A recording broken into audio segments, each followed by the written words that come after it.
Hey, what's going on, everybody? In rare interviews, federal judges criticize Supreme Court's handling of Trump cases. 10 judges tell NBC News that the Supreme Court needs to explain its rulings better, with some urging Chief Justice John Roberts to do more to defend the judiciary against the external criticism.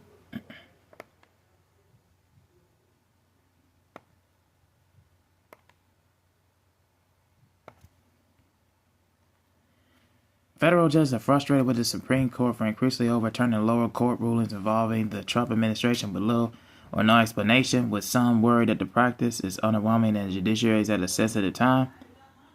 Some judges believe that the Supreme Court, and in particular Chief Justice John Roberts, could be doing more to defend the integrity of their work as President Donald Trump and his allies harshly criticize those who rule against them, and as violent threats against judges are on the rise.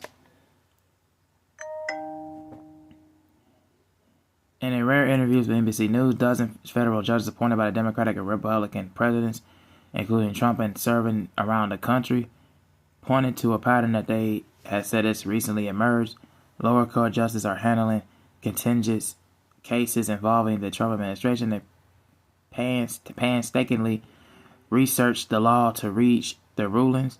When they go against Trump administration officials and allies criticize the judges in harsh terms, the government appeals to the Supreme Court with a 6-3 conservative majority.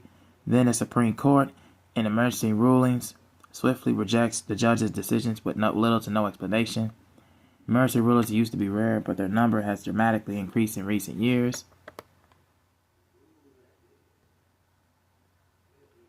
All 12 judges spoke on condition that they not been identifiable, but some because it's considered unwise to publicly criticize the judges ultimately decide whether to uphold their rulings, and others because of their risk of their threats.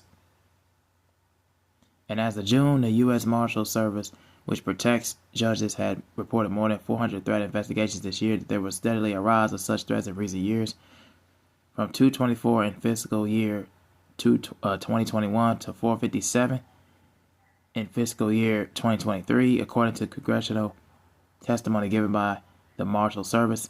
An agency spokesman declined to provide update numbers. And the judge who said the Supreme Court justices are behaving inexcusably has received threats of violence and is now fearful of someone that knocks the door at home.